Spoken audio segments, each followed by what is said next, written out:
Welcome to the first Financial IQ video.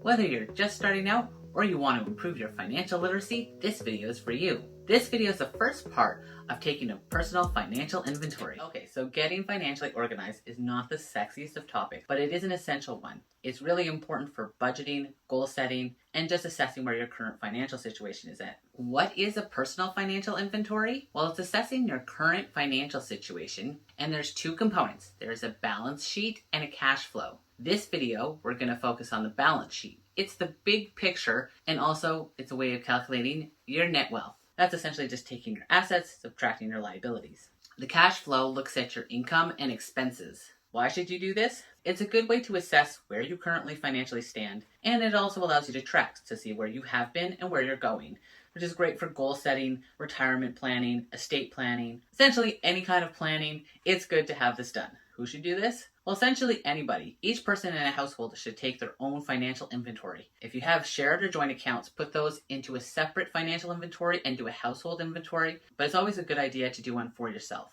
Where and how should you do this? Well, that completely depends on you. You might like the old school method or the traditional method.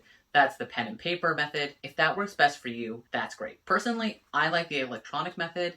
I like to use Excel just because I'm a little more familiar with it and it's a little more accessible. But if something like Google Sheets works for you, or if you have any recommendations, please let me know. I would love to hear them. And then how often you do it will depend on your particular situation. So for me, I plan on doing it every 6 months, but a minimum do it yearly. Essentially, it depends on who you are and what you prefer. So a basic way to set it up is to have it so that in the rows, you have your assets and you break it down into subcategories.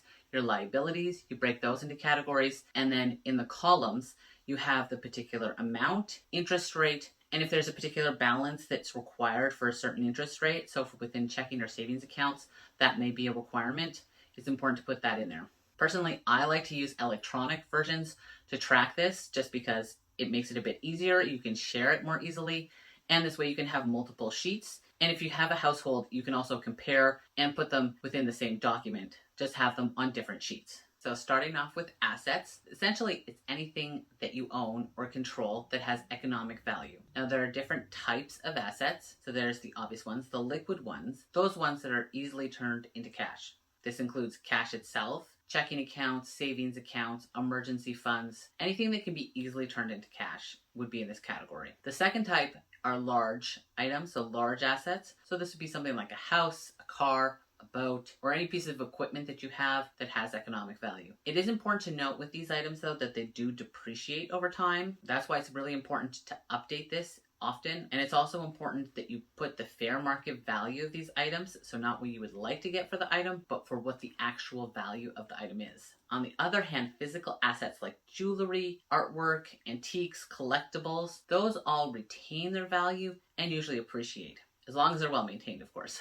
Other things in this category can also include like physical gold bars or silver. The third type most people are familiar with are stocks, bonds, any type of registered accounts. So for example, your TFSAs, your RSPs, your RESPs, RDSP. Don't know what any of those stand for. That's okay. Just anything that's in an investment category would be essentially that you have that's not cash and not a physical asset. And the last, and it's fairly rare, these are intangible assets. Most individuals don't have this, but I'll include it anyway. Those are things like if you have a copyright or a patent on something, those are intangible assets. Next is liabilities. A liability is essentially anything that you owe. Remember to record the total value or amount that you owe, and in a separate column, the interest rate. Don't include your monthly bills because those are expenses and they belong on the cash flow statement. This is the big picture balance sheet. Now there is one exception to this, and that's if you have anything on installment plans that you owe money to. So for example, if you have a cell phone and you have an outstanding balance for the physical phone, do include the full amount that you still owe on the cost of the phone, or whatever installment plan you have for like a payment plan that you may have, include that. There are different types of liabilities, but generally there's loans. So a mortgage, a car loan, student loans, those are fairly basic. Make sure to include the full amount and the interest rate. And then of course there's credit. So anything to do with credit cards, and include the interest rate on that as well. And then there's anything that you may have outstanding, any outstanding balances. So for example, if you have taxes that are outstanding, include that, but don't include property taxes or taxes in the future that you owe, because that's more on the expense side, that's more on the cash flow side, and not on the big picture on the balance sheet. It's only if you owe the money and it's outstanding that you should include it here. That's essentially liabilities. If you have to update this, sometimes you may forget things. It's okay, you can always go back and add new items. This allows us to move on to the next section, the fun part, hopefully. The net wealth is essentially taking your overall wealth. It takes your assets and subtracts your liabilities, and this will give you an overall view of what your financial situation is. This way you can at least track, monitor, and assess where you are. Now, if you're in the negative or it's a small number, that's okay. Don't panic. I can understand. That's why we're doing these videos. That's why I'm trying to improve my financial literacy. And I think it's a good way to improve your financial literacy is to finally take stock, write down what you have, and set some goals. That's going to be in the upcoming videos, is budgeting, goal setting. And if you have any suggestions of what videos you'd like to see, please let me know. I'd love to hear your feedback in the comments down below. Don't forget to like and subscribe, and we'll see you in the next video.